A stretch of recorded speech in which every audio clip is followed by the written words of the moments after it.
Hello, friends, and welcome back to the Plugged In La Porte podcast, your go-to source for all the latest and greatest happenings in La Porte, Indiana. I'm your host, Nate Loucks, and I'm thrilled you're here with us today.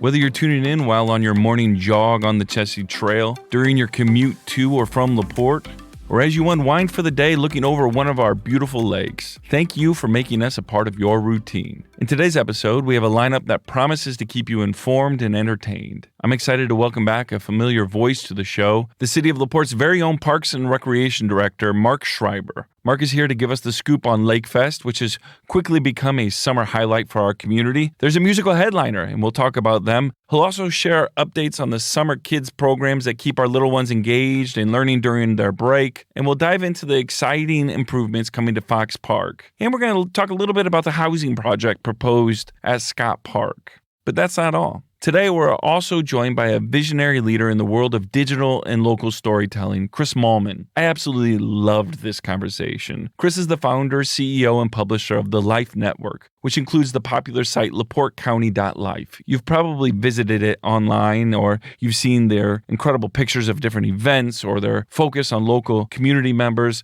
Now, Chris is here to discuss the impact of positive news and how his platform brings our community together one story at a time. I love discussing the company's growth, his outsider perspective on La Porte, and why LaPorteCounty.Life has grown the way it has. Now, speaking of making an impact, last night brought a monumental announcement for the city of La Porte. In partnership with the La Porte City Council and LEAP, our proud podcast partners, we shared the incredible news of a once-in-a-generation project coming our way from tech giant Microsoft. And I don't even know if I fully understand how big this project's going to be. With a staggering $1 billion investment to build a data center right here in the city of La Porte, we're looking at a bright future with over 200 high-paying tech jobs. This development has the potential to redefine our city's landscape and future. While today's episode is packed with exciting conversations that I'm very excited for you to listen to, I want to remind our listeners that in our next episode, we'll sit down with Bert Cook, the executive director of LEAP, to get all the juicy details about the Microsoft project and what it means for La Porte. You're not going to want to miss it. As always, thank you to each and every one of you for engaging, asking questions, and being an active part of the Plugged In La Porte podcast. I'm loving to see the growth and the curiosity that kind of exists around this podcast. And your curiosity and connection propel this show forward. Our mantra is simple yet powerful. We want to get connected, get curious, and get plugged in. So let's dive into today's episode and explore the wonderful initiatives and stories that shape our city. Welcome to the Plugged In La Porte podcast. Welcome to another episode of the Plugged In La Porte podcast, where we provide you with the latest and greatest events happening in La Porte, Indiana. Today I have the honor of sitting down again with the guy who plays a vital role in creating a vibrant community through the city's Parks and Recreation Department. Coming back for his once per month visit is none other than Mark Schreiber, the Park Superintendent for the city of La Porte.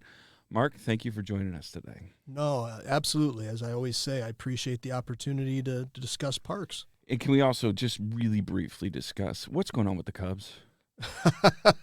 Well, they're in what's called a slump, which the White Sox have been in for the last, I don't know how many months or years. And so I don't see the North Side as much as I see the South Siders.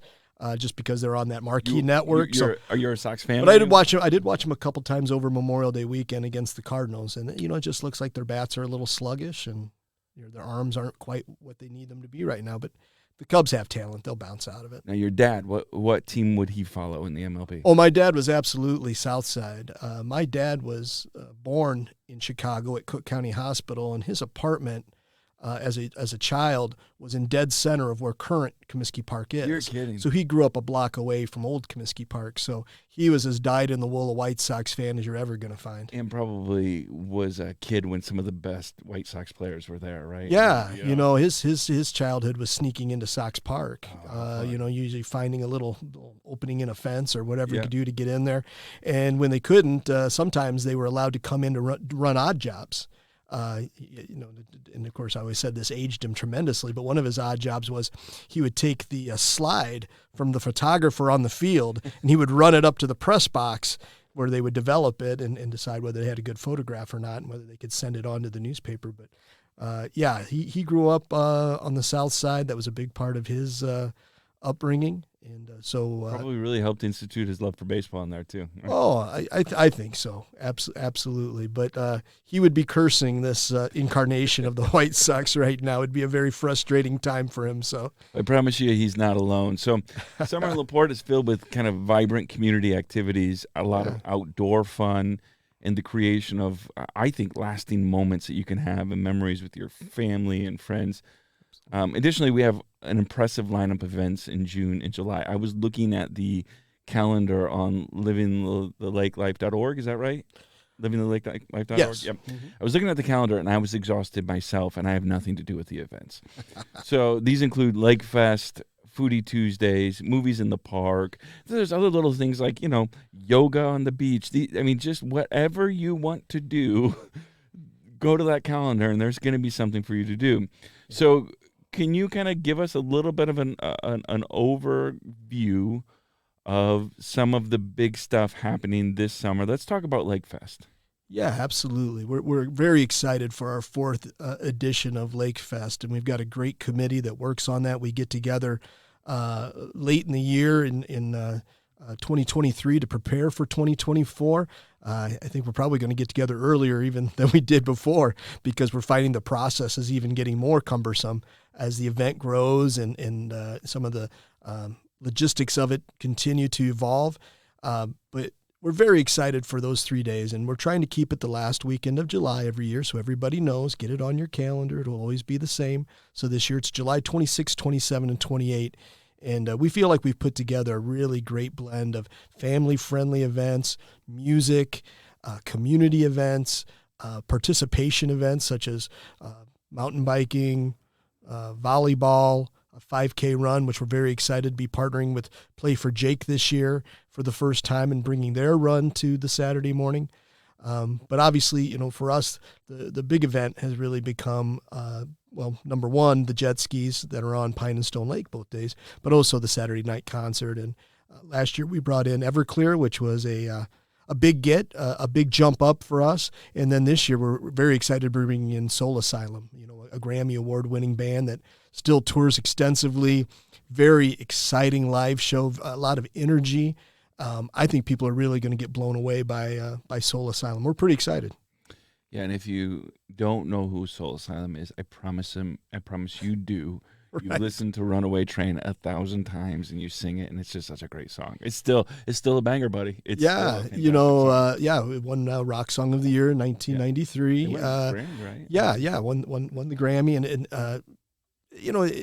but they're an evolving band. They've got 12 studio albums. They just put out their last album, I think, about 3-4 years ago, and they still tour extensively. So one of the issues we had was trying to nail them down, and because they are doing some, obviously they're doing other festivals during the summer, but they're also opening up for Stone Temple Pilots and Live for some of their shows, and then they're doing an extensive headlining tour this fall. So they had a lot going on. Fortunately, we were able to get them maybe partially because of routing. They're opening up the Friday before in Columbus, Ohio.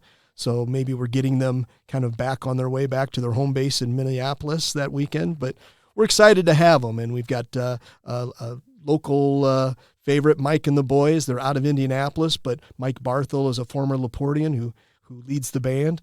They played the Civic. Mike and the Boys opened for Pearl Jam, the Pearl Jam tribute band. They opened at the Civic for one of the bands, and I think you might be right. It might have been Pearl Jam. Great. Yeah, very entertaining. They've got some originals, but they've got a lot of covers that they've made their own.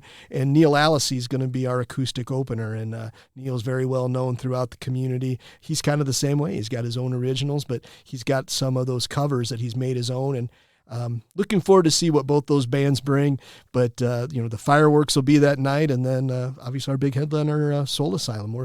We're excited. It's all a free show out there, but people do have the opportunity to get front stage passes for $40 for the show. They can do that. Go to LaporteLakefest.com, and the link is there. And get up right and close up front for a great show. Can we talk a little bit as well about, because we talk. The things that I hear most about LakeFest, obviously, like you said, Saturday night concert, jet skis. Now I'm hearing more about the 5K race. But if you are a listener and you've got kids or a family, what are some of the things for the kids and the families to do? Well, we've kind of retooled the Friday night. So we've gone away from having a couple, 3 different concerts going on all over town. We're going to concentrate everything, for the most part, into Fox Park. And we've got a great DJ service coming out of Chicago. They're called Hype Entertainment. They don't just DJ, they interact with the crowd. They're bringing a roving photo booth. They're going to do contests. It's really going to be pretty exciting. And then we're partnering with a lot of other organizations to do other type of family-friendly things out in the park. So we'll put the full schedule out on that night soon, but that's definitely going to be geared toward kids. And then Saturday morning, it's been a popular one ever since we introduced LakeFest, is the Kids Fun Zone at Unity Park.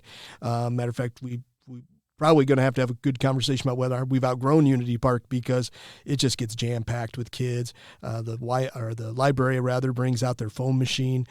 We've got all kinds of interactive games and things for the kids to do, arts and crafts, and it's just been really popular. And we're going to follow that up this year with a Kids Day at Stone Lake Beach while the jet skis are going on that Saturday. We're going to partner the City of La Porte Parks with LaPorte County Parks and provide some activities on the beach for kids to do. So if the parents want to come out, watch some of the jet skis, the kids will have some fun as well. So follow that up on Sunday with the kids Nerf battle in Fox Park. And there's plenty for the kids to do throughout the weekend. That website again is what? LaPorteLakefest.com. All right, let's talk about some of the other stuff, because that's just one element of everything going on with the Parks Department. Sure. You've got a summer movie program as well, right? Yeah, we've got summer movies in the park, so that'll be on 4 different dates. We've got them on, they're actually coming up pretty soon, June 14th and 28th, and then again on July 12th, August 2nd, and August 23rd. All of those are at the amphitheater except for the June 28th date, which will be at the Civic Auditorium out on their outdoors on their grass lot. Grass area. Yeah, and it's really kind of cool for the neighborhood to be able to walk down and see a movie. So we like to keep one of the movies there, but we definitely want to take advantage of the amphitheater. You know, we've seen extensive renovations out there. We just finishing off the plaza area between the amphitheater and the lake. Now we have restrooms. We have a beautiful refurbished amphitheater. So we have all the amenities out there to be doing some great things. And of course, just a beautiful view of downtown La Porte from across the lake. So pretty excited for the movie nights. You know, we've got the Nike Bike Rides coming back on June 21st, July 19th, and August 16th. So that should be pretty exciting. And then, of course, the Friday Night Lives downtown. Everybody loves them. And Brett Benversi and his staff do a great job of packing the Monroe Street area for those nights. Let's talk about one of the things that I think doesn't necessarily get enough attention because it's such a great program. Kids are out of school now. Maybe some parents are thinking, I would like to have some free things to do with my kids.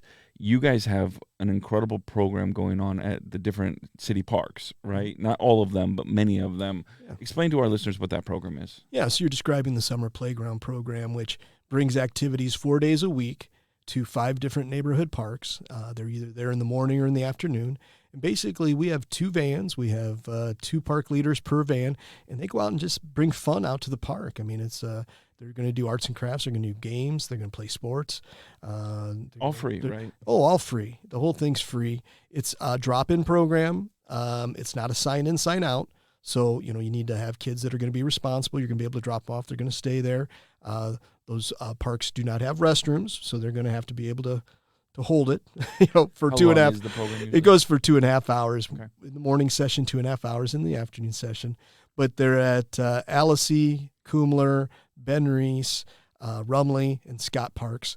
And it's similar to the program, not quite as extensive as the program that we had when I was growing up here, the summer playgrounds. To be honest, you kind of touched on it at the beginning. That's where memories are made. And a big part of why I wanted to be a part of the Parks Department as I evolved through my career and had the opportunity to go over there is because of the memories I made in the summer parks. I lived there. I was there before the playground leaders got there in the morning, and I helped them put everything away at the end of the day and just had great experiences. So we want our kids to have the same type of potential for experiences like that. There's nothing sadder than driving by and seeing a park unoccupied in the summertime. And so we're trying to bring as much fun into the parks, get kids off the screens, get off the video games, and get them out and get them active. So to clarify, because I think I heard you right there, but at these parks, as long as your kids are old enough and they can behave well enough, as long as they can not go to the bathroom for 2.5 hours, these kind of things, You can drop your kid off then. You could drop your kid off. I think we see the majority of the kids are from the neighborhoods, Yep. kind of like it was in the day. You rode your bike over or walked down. Maybe mom and dad are at work. Maybe you're staying with grandma, grandpa. You're staying with a sitter. It just gives them an opportunity to go out and play for 2 hours with other kids their same age. So it's ages 5 through 12. And again, that starts June 10th, and it runs through the end of the La Porte school system summer break. Where can people find the information on that program? Yeah, that's at laporteparkandrec.com. So go to our website and look under camps, and it'll be under there. It's not technically a camp, but that's where we have it on the website. And but it really is. I think it's a jewel of a program. It's heavily underwritten by the Health Foundation of La Porte. Because they recognize that same need to get kids engaged. It also helps with the summer learning loss. The library comes out with the bookmobile. We have 2 of those parks have tennis courts, so we do free tennis lessons for the kids. We have the Little Fish program come out and talk to the kids. So we just try to keep the kids kind of activated as much as we can. Yeah, so if you live in one of those neighborhoods around one of those parks, check out those dates, and you've got kids, send them to that program. It's free. It's 2.5 hours of their day. It gives them things to do, and they'll be active. Yeah, and it's supervised play. We have 2 responsible park leaders there. We've been fortunate, and a number of our park leaders over the last few years have actually been school teachers doing this as a summer job. So they know what they're doing. Your child will be in good hands. And again, we want kids out playing, taking advantage of the parks that we do have. Final question I have for you as we kind of wrap up here on this month's update. People may have followed this or not, but there's the mayor has been he has not been secretive about the need for housing in La Porte. And so obviously there's growth happening in different areas. There's on 18th Street, there's some new housing going up there. There's some other kind of subdivisions being talked about. Habitat for Humanity is building new houses. They're trying to find places to put developments for low, mid, and high-income residents, right? Sure, all levels. Yeah, all levels. One of the ideas that was brought, and there's a developer behind this idea, is taking a part of Scott Park, or current Scott Park, and dividing that up and using some of that for housing. Now, recently, or about when this comes out, it'll be a couple weeks past, but you spoke at one of the city meetings about essentially giving the park's blessing for this, right? Sure. And it would take part of Scott Park, not all of it, but part of it, and put a housing development there for, I think, low to moderate income. Yeah. What was your thinking behind it, and why does this fit with the kind of vision for the parks? Yeah, sure. And I think this goes beyond us giving our blessing, to be honest. This concept comes out of the park department. We've looked at Scott Field there, or we call it Scott Park, but it's properly Scott Field. I feel weird every time I call it Scott Park, but I saw Scott Park and I thought, well, I should probably change it. Yeah, that's right. But we've looked at it for a number of years, and the area that you can't see from Jefferson is basically blocked off, and it's tough to come up with a plan for development there. Because there's no oversight, right? I mean, there's no neighborhoods, there's no neighbors able to watch it because it's all on the backside of their homes. So we've struggled with a plan to develop that particular site. Now, the issue being in the past was it belonged to the school corporation. The big swath of it did. That's who it was deeded to. We had it on a 99-year lease, for $1 that would have expired sometime in the 2030s, late 2030s, maybe 2040s. But we just didn't know how to develop it. There was no really good plan. It wasn't used very often. And unfortunately, when it was used, it was typically used by bad actors. So I had a discussion with Nick Minnick, the city engineer, and I said, hey, I know you guys are looking for places for infill. How about this? And, of course, he jumped on it, kind of do a little mock-up of what it could be. And then when they had the Notre Dame charrette a couple of years ago, I went to the charrette, and that's one of the things I pointed out. They said, hey, where do you think we could put some housing? What type of housing? And I said, hey, we've got this kind of concept, at least, of we could take that area that is blocked off from view, that it actually is about 2/3 of the park, but it's underutilized. Would it be better if it was used for housing? And could you do infill here? And they kind of ran with it. So they made it part of their plan in their charrette. And now then when this developer came along and said, hey, we're looking for property, we'd like to do something as soon as possible because there is an immediate need for this. It was just a natural fit. And the park board has been supportive of it to this point. They have not seeded it yet, but they have supported every step along the way, which includes going to zoning. And so I believe that it's the best use of the property. Now, we'll still retain over about a third of that park, which has all the amenities, the basketball court, the playground, the shelter, and we'll still use it as a summer playground program, and it'll still be very viable for people to use it for their enjoyment.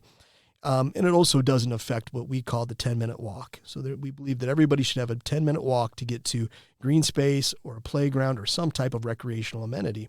And everybody in that neighborhood will still have that park, but they also are able to go down to the Civic Auditorium that has green space, Lincoln School. They're within a walking distance of Clear Lake. And they're not too much further than a 10-minute walk of Heilman School, which has an abundance of green space, Lindewald Park. So there are other opportunities within that neighborhood. We just are going along with the concept, and one that I personally believe wholeheartedly in is that we need housing. And if we can be part of the solution and we can solve one of our problems along with it, because right now all we're doing is mowing and maintaining it, right? It's just costing us dollars. And if I hear you right, there's not right now a grandiose vision for this from the Parks Board or anything for that. No, and it's been about an acre and a half, maybe. Yeah, and it's been hard to flush out that there would be any type of grand thing just because it's oddly shaped. You can't put a baseball diamond back there. You can't really fit a full-size soccer field or anything really in there. And I understand people probably use it from time to time, maybe a pickup flag football game or a few things. But unfortunately, it's been more bad actors than good actors using it.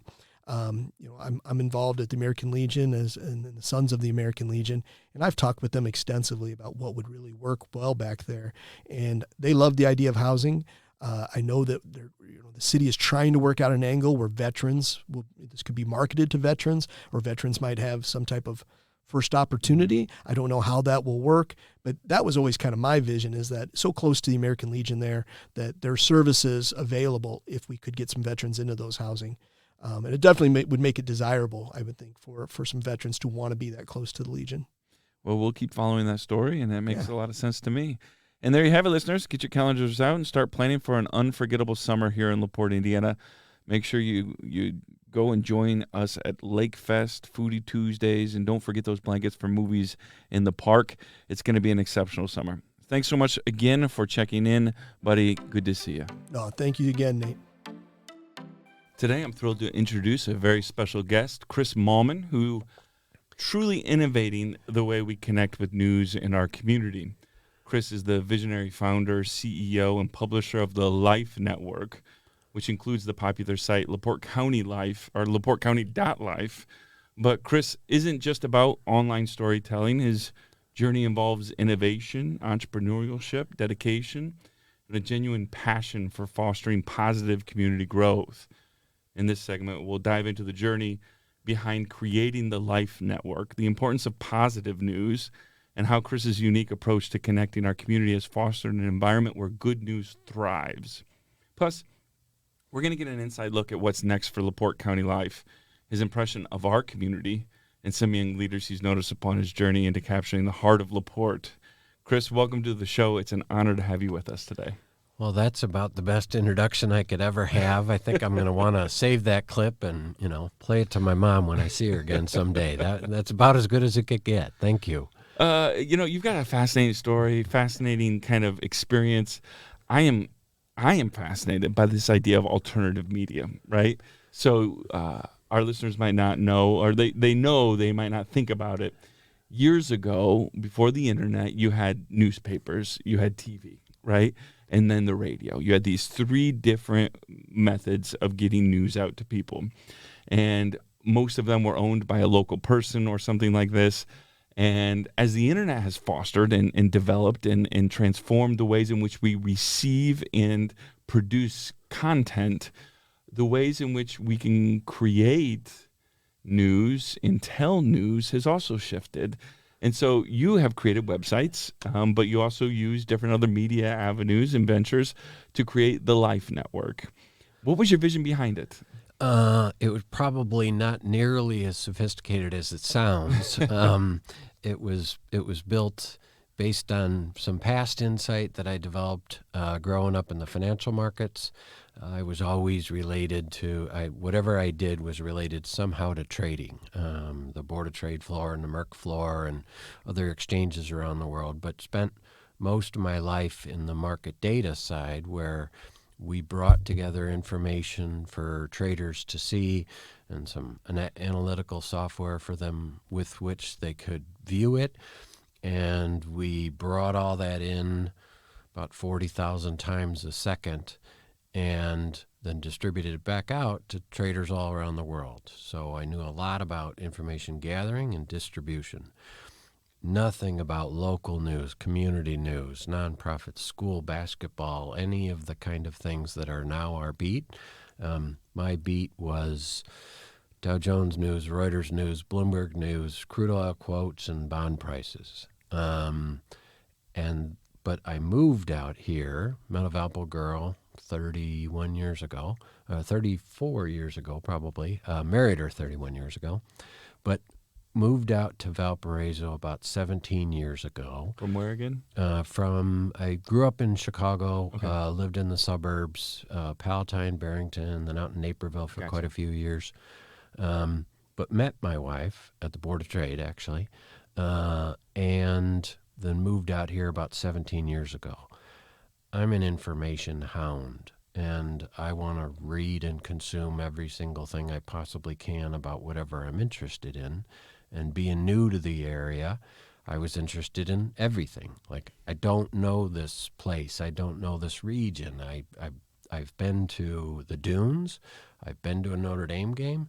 And I've been to the church and a couple of restaurants that my wife's family goes to in Valpo, a dozen times over the last 10, 15 years. So I subscribed to 4 different papers. I listened to every radio station. There was a TV station at the time in Maryville that was doing a newscast. But I tried to consume everything I possibly could. And I found an oddity in that what I was reading was a lot more negative than what I was meeting. And I would go out and I'd come home and I'd say to my wife, like, either you're introducing me just to all the nice people, or what I'm reading doesn't seem representative of the community because it sounds a little bit like a dump. And she basically said, I don't know, maybe they just don't cover that anymore. I don't even know why you're asking about it. And I got involved in a couple of local student-oriented groups. One's the Career Center, and that's why this place, I hope you ask me about this, because this is just a crazy awesome asset for La Porte that we're recording in. But I got involved in the Career Center for very similar interests, and got involved in the Valpo Schools Foundation, where they get scholarships and student or teacher grants. And the common challenge they had was getting the word out. And I said, okay, well, why are you struggling to get the word out? Like, these are great things. You're doing awesome things for teachers, schools, things like this library kind of project. And they said, well, good news doesn't get a lot of attention. That generally doesn't make the paper. And I said, well, that's totally crazy. So extremely naive about the local market, thinking it's far more easier to technically solve the problem than it actually is. I went to a couple of media stations and media companies and said, here's my idea. There's a little 6-page PowerPoint. Why don't you refocus some of your news capacity on the positive and maybe have a section of the paper or a segment on the radio or something on TV just focused to positive. And it was resoundingly shot down. And I give a lot of credit to the third gentleman that was the publisher at the Times at the time. And at the end of the call, where I was probably on my most discouraged, and that was the 3 of 3 appointments, at the end of the call where I was most discouraged, he said, but you know what, young man, you seem like a sharp guy. When that fails, you should call me. I might hire you.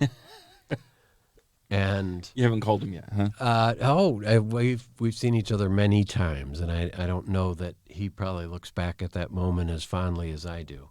So I called my wife, and I told her we're going to start a good news company in Valpo. And she said, since when? I said, well, I've been driving about 6 minutes from Munster. And she said, what's the plan? And I said, well, I just told you the plan. Well, what's the rest of the plan? Well, we'll figure that out eventually. And then the last thing she asked me is, are you going to need any of my help? And I said, just a very little bit right in the beginning. We're 15 years later. We probably have between full-time and part-time people, 60 people on the payroll, and she's our CFO and handles all accounting and all billing. So it turned out to be just slightly more than a little bit of help at the very beginning. So that's a really long answer. It was just a hunch. It frustrated me how much negativity you see, particularly on national news. It's just 5 things to stoke your anger and puppies. And that drove me nuts because it's not balanced. If you want to be balanced, I totally get it. I only go on the positive side. But I get being balanced, but then be balanced. Don't constantly dramatize negative. So mostly just a hunch. So I know your, I'll just call it a product, but the stuff you're producing, I know for a couple different things. You do a good job of putting out, like you said, getting the good news out, the press releases, the information that people need to get out, using your site, which has a lot of followers, that has a good social media reach, and you put it out there.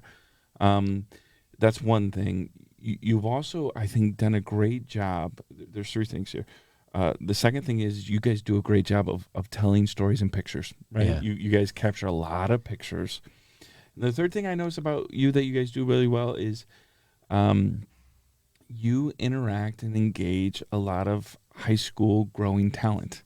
And, you've brought a lot of younger talent in and given them roles, given them responsibilities, and let them put that on their resume, let them get some experience in doing that.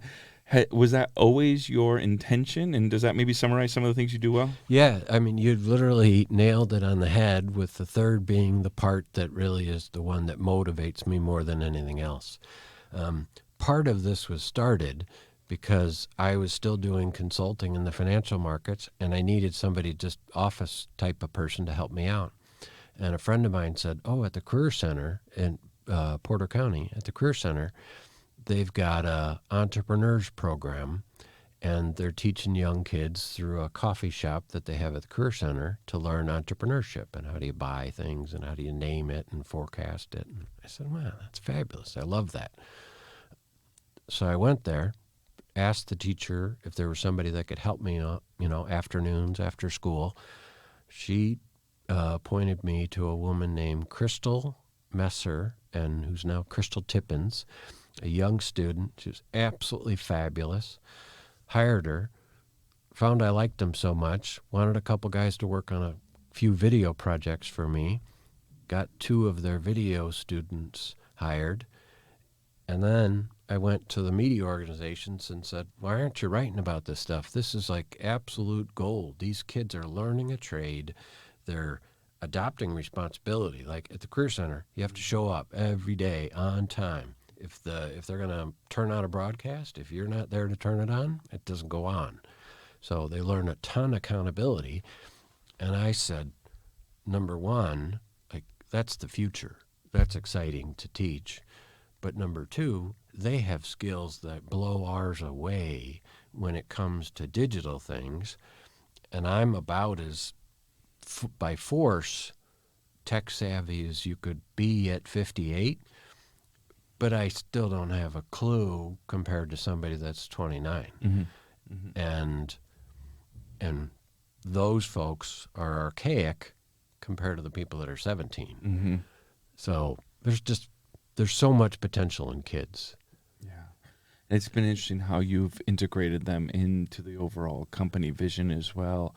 So let's talk a little bit about why you expanded. You started off in Valpo. You said, I think it's Valpo.Life is the site for that. And then I don't know what your second site was. I don't know if it was Portage Northwest Indiana. Portage Life. Okay. And it was Portage Life because the mayor of Portage reached out soon after we launched Valpo and said, I've heard you're going to do more, and we want Portage to be the next one. And I said, excellent. As soon as I confirm that this one's going to work, I'll definitely have Portage be the second one. And I was just thankful as heck that somebody else wanted us to come there. But yeah, that's the whole inspiration, is because Mayor Olga, that was there many years ago, said, I want you to come to Portage. I said, great. She said, what else do we need to do? I said, no, that's it. Like, invite us to the community. That's it.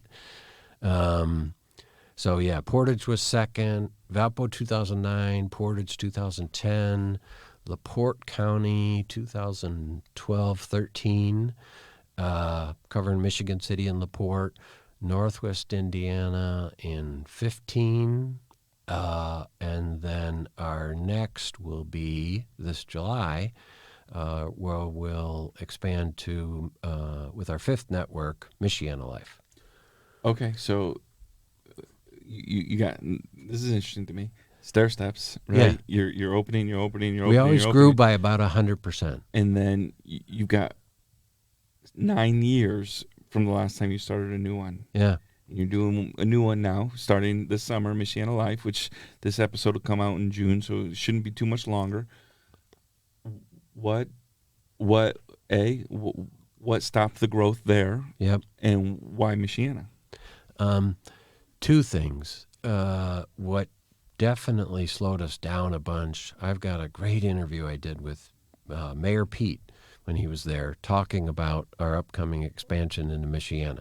So that gives you... And he was still Mayor Pete. Yeah, he was still Mayor Pete. It wasn't Pete. Secretary Pete. It wasn't presidential candidate Pete. Like, it was Mayor Pete. And so I think that gives you an indication of how long we've wanted to go. But I knew two things. When we're going to expand geographically that far, because you think of Michiana, and you're talking Goshen and Granger and Elkhart and South Bend, and there's a whole lot of community there. And it's geographically, for us, for any of the core people that are working, in and around Valpo, we've got people that live on our core team from everywhere from North Judson to Hammond, or Crown Point, Lowell. So we've got a diverse group of people around there.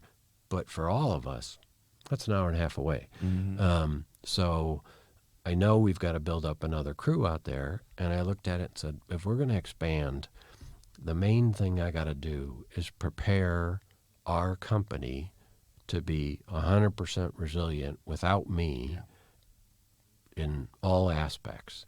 So, I think you probably know Jenny Craig Brown. She's been with me 11 years, started as our lowest employee on the totem pole 11 years ago, and now for the last couple of years runs the company 100%. And I needed her to develop in that manner, which she's just crushed the heck out of. But then I needed her to have a team of people underneath, so it wasn't just Jenny the hero can go save the day and figure something out. It was she can actually lead the company, grow the company, and have a team of people behind her. So that and COVID, because we were really ready to go right before COVID. And I was like, okay, what are we going to do? Have people try to get their engaging story from 30 feet away, and we've never even introduced ourselves to the community before. So it worked out well, timing-wise.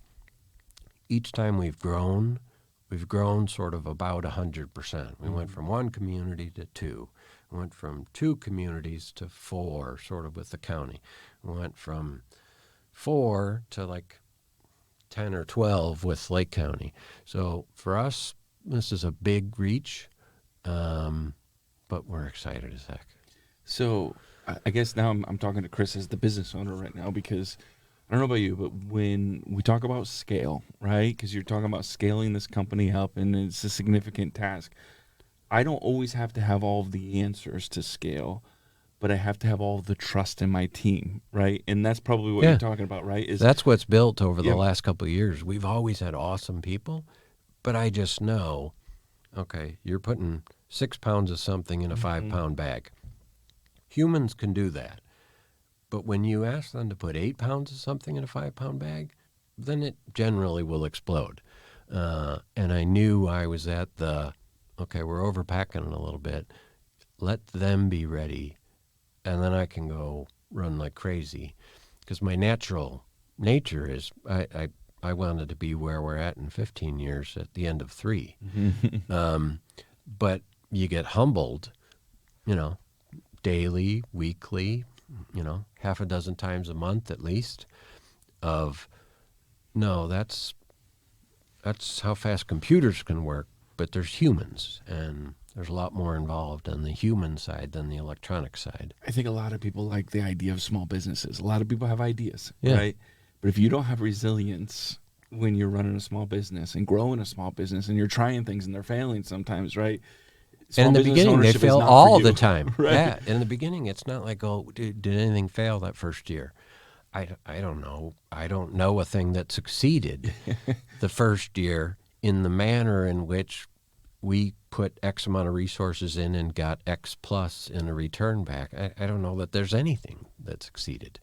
But that was essential to get to where you're at, though, right? Oh, yeah. There's no way. I tell people, if I knew then what I know now, I definitely would not have done it. There's zero chance in the world I would have done it. I'm glad I didn't know then what I know now, because that would have led me not to do it. And I am happier that we've done it. I might have aged 25 years in that 15. It might have caused a couple of gray hairs for my wife. But on the other side of all that, it feels great. You never like to hear this when you're in the midst of struggle, but the struggle teaches us more than the victories, right? Yeah.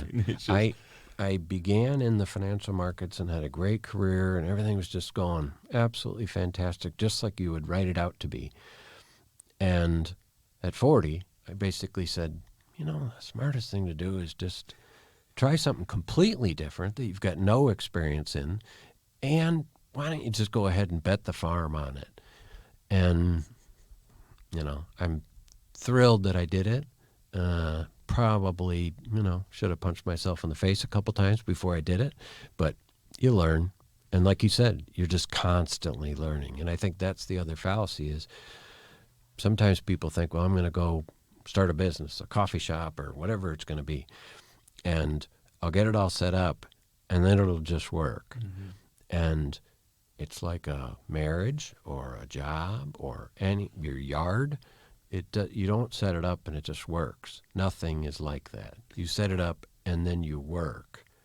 And if you work hard, it works more than it doesn't work. Yeah, Chris, I wonder sometimes, because I see businesses, right? So an established business, a restaurant, let's say, or a coffee shop, and the original owners will retire or they'll sell, they'll move, and they sell the business, right? And it's turnkey, and they take the business, another owner takes the business over, and they can't do what the first owner did. And I think it's because when you have the vision yourself, and you're willing to do whatever you can, you knew when you started you had to learn, right? Yeah. And sometimes people inherit something and they stop thinking they have to learn through the process, right? That it's just a business to run. No. It's a journey to go on, right? And it's going to be harder next year than this year, period. I don't care if you're the Y or the Boys and Girls Club, or you're running city services, or you're running a church, or working at a chamber. Like, it will be more complicated all the time because humans are involved and situations change. But I think a lot of folks in that restaurant example think, oh my gosh, Bob can do it. So we've got resources. We're going to buy out Bob, and then we're just going to be these fun restaurant or bar owners. And you're like, no, you just signed up for like a $50,000 a year job, and you're going to cook chicken. Yep. And it's going to be hard. Yeah. And you're not going to stop thinking about it. Yeah. And if you do, you're not going to succeed. Yep. Right? and there's a great reward ultimately in the end. And the daily reward is you get to control your destiny. Yep. The challenge is your destiny is that person you look at in the mirror every morning that's the person that determines it. And when things go pear-shaped, you basically got to look. For me, I was shaving in the morning, and I'd be like, dude, it's just so dumb. Only you can fix it. Yep. And then you realize, like, I got to be You better. don't get to blame anybody else. Yeah, Right? yeah. Only you can do it. I You used caused to- the problem, you got to fix the problem, Yeah, buddy. shaving is therapy sometimes for me. And on our worst days, in the first couple of years where we were just getting our butts kicked, I'd be shaving in the morning. I'd be like, not today, Bill. You're not going to win today. But you learn a lot. So tell me a little bit about, because I'm always fascinated by people that aren't from La Porte that come into La Porte and their perception, right? I think sometimes when you live in a community and you're from that community and all of the nooks and crannies have been the things you've seen for 10, 15, 20, 40 years, 50 years, you get so used to and accustomed to the community that you can't see a community for what it actually is. Yes. And so it takes people from the outside coming in and saying, no, you think this isn't great. I've been to other places. I can tell you this isn't so bad. What was your perception of La Porte when you first came here, and what have you seen, and what do you think now? To me, La Porte's a idyllic, small-town picture of America. And it's got its challenges, obviously, as a lot of communities did when they moved from a manufacturing-driven Rust Belt community, to a mix of services and some technology, retail, a little tourism.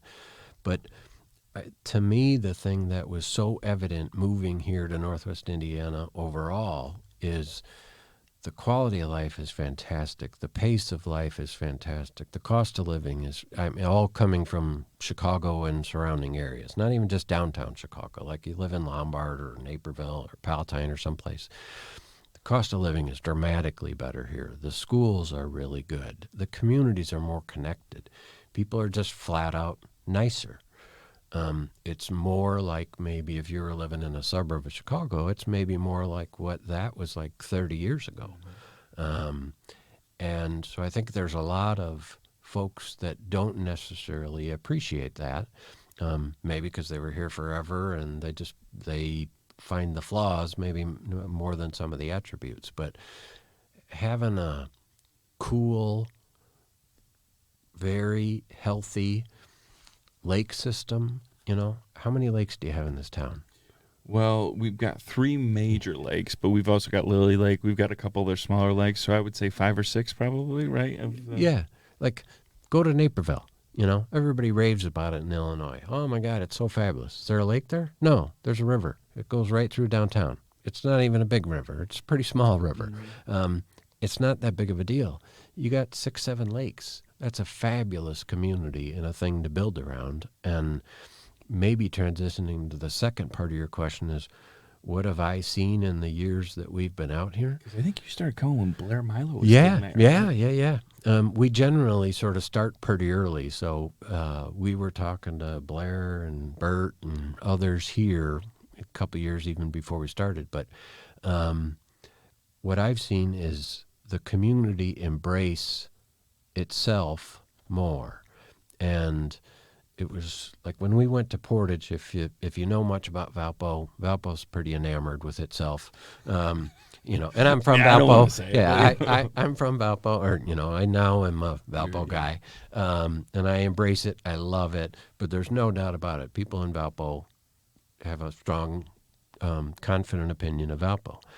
When we began in Portage, some of the people in Portage would actually question me, like, well, what are you going to cover here? And it was their own critique of their city that surprised them that a good news person would come to Portage. And I said, okay, you're right on the lakefront. You got a cool park. You generally got good park system. You got a strong school system.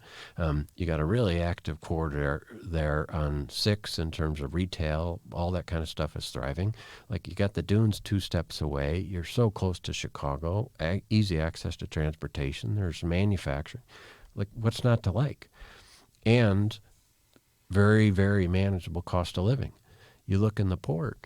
Look at all the assets that the city has and the access that the city has, and I think it seems like they're both appreciating it more and saying and improving it isn't really a bad thing.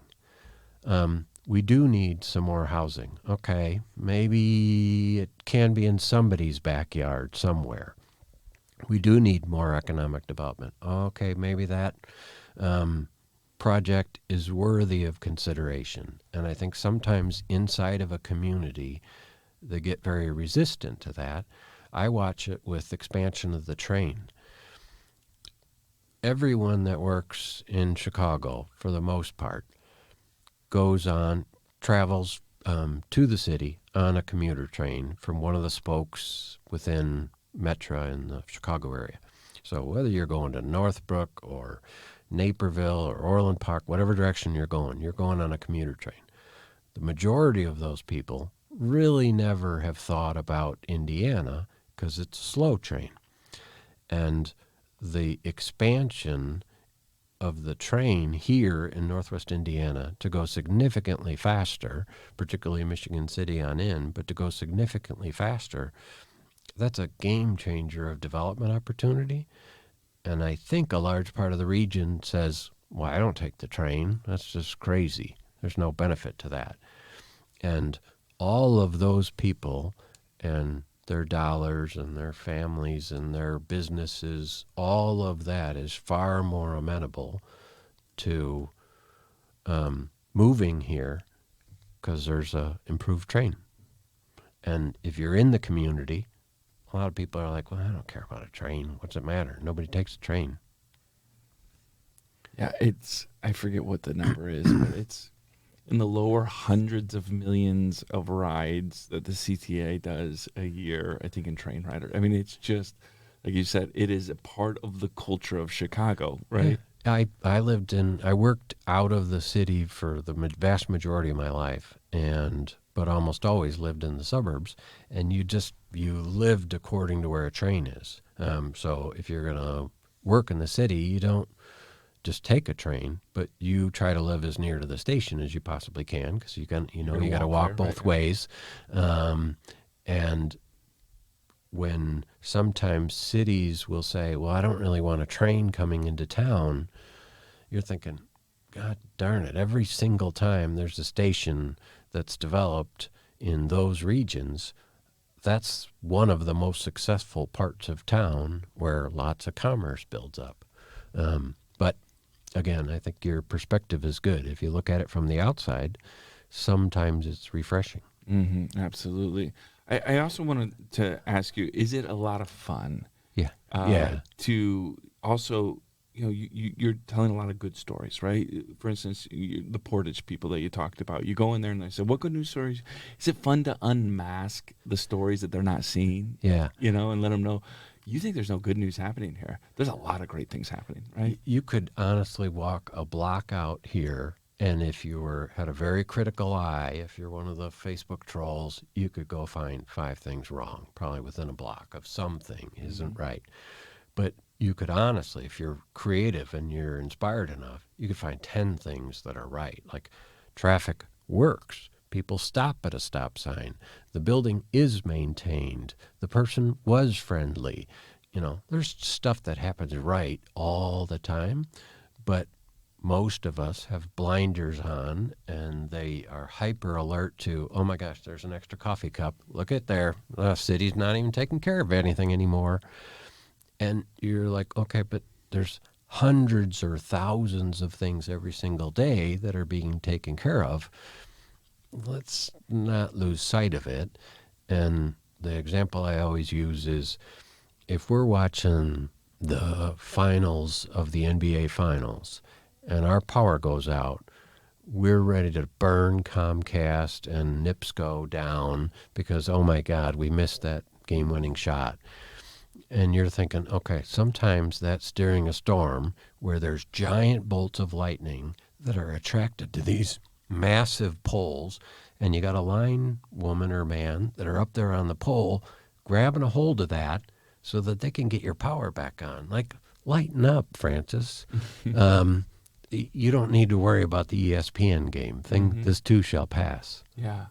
I often tell my kids, you find what you're looking for, right? And so if you're looking for negative, if you're cynical already, you're gonna find things to be cynical about. If you're negative already, or I am, right? I'll find things to be negative about pretty easily. But if you're looking for something to be positive about, if you're looking for something to be optimistic about, if you're looking for the good stuff, it's there too. You just got to find it. There's a gentleman that used to run back in my market days, that used to run our London office by the name of Steve Stewart. And we always used to like trade advice or guidance or whatever. And he said some of the best guidance he ever had is he's a ultra marathon runner, like just ridiculous lengths. More than a 5K. Like, to me, that's already a ridiculous length. I get tired going to my refrigerator. So I get it. But crazy, weird lengths.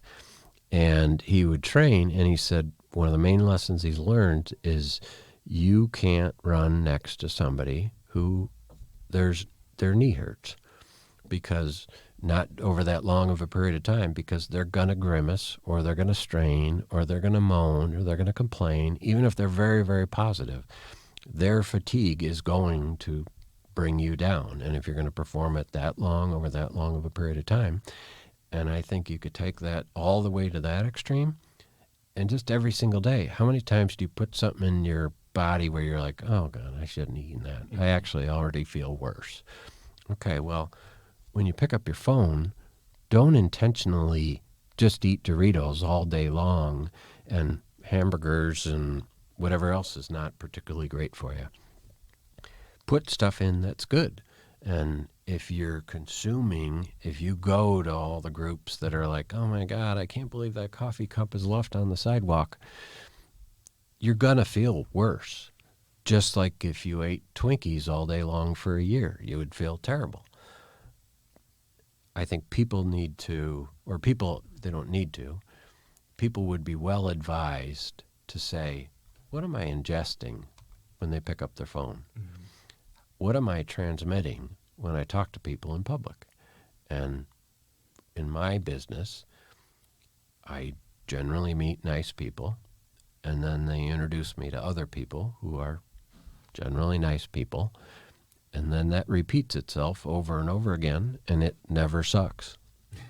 It's so interesting. We got to end this soon, but so interesting that you say that, because, you know, I get asked a lot by friends and family members, hey, you know all of the people running for office. Who do you like, right? Yeah.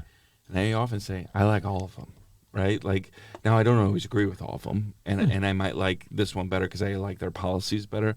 But most of the people I get to meet in the political sphere are decent people. And most of the people, I mean, there's a couple rotten eggs, but most of them want good things for their community, right? They might disagree on how it's done. They might. And so I always tell people, you know, when I was hosting my radio show, when I actually liked almost everyone I met, and they were nice and they were kind, and I found that they had interests in that were in the right place. And, you know, certainly there's selfish people. Certainly I'm not so naive to think that there's not bad actors out there, but that wasn't my experience with most people. And I think if you surveyed dentists, most dentists are nice people. If you surveyed pastors, if you surveyed city councilmen, if you surveyed people that fix your car, whatever the heck it is, most people are really decent. The story I'd close with, just because it inspired me there was a lady, she probably had to be 80 or older, probably 4 or 5 years ago at a lunch, and I spoke, and she came up and she said, so, you seem real smart. I don't understand a lot of what you're saying, but you seem real smart. And I said, well, thank you, ma'am. And she said, what's the ratio? And I said, I'm not sure the question you're referring to, like, you know. She's like, well, the ratio. You talk all about there's so much good in the world. You meet all these people. What's the ratio? Good versus bad? And I said, that's a great question. It's honestly got to be like 95%. Like, the 5 draw a lot of attention, and they really are annoying. And trust me, I'm a positive news guy. There's people that'll light me up 7 ways to Sunday, and I'd love to punch them in the face. But that's less than 5% of what most of us interact with. Like, you drive by on your way to work, you might drive by 100 cars. If there's one guy that honks, okay, that's 5%. or no, that's actually 1%. I'm not so good at math. That's right. But it's very limited. So, yeah, that's what I always try to, when I feel down, right, when I feel bad. One person said one bad thing, and probably a dozen, if not more, dozens said nice things to me today, and were glad to see me. And I was glad to see them. Why do I let the one person define my day? Because we all, I think, naturally fall to that, but I think we all got to just say, hey, listen, I got 10 good inputs today.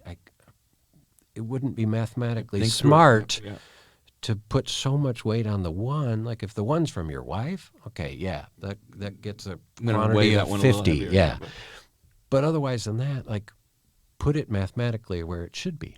Yeah, absolutely. Well, Chris, it has been an absolute joy to have you here on the podcast. I'll give you the final word. Where can people find the sites? GreatNews.Life is the main site, and that can take you all to the individual sub-sites.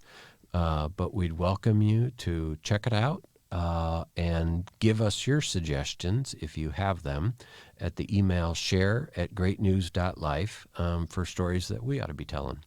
All right. Well, thanks again so much. It's just a great thing to have this conversation with you and to hopefully introduce you to some more followers and listeners.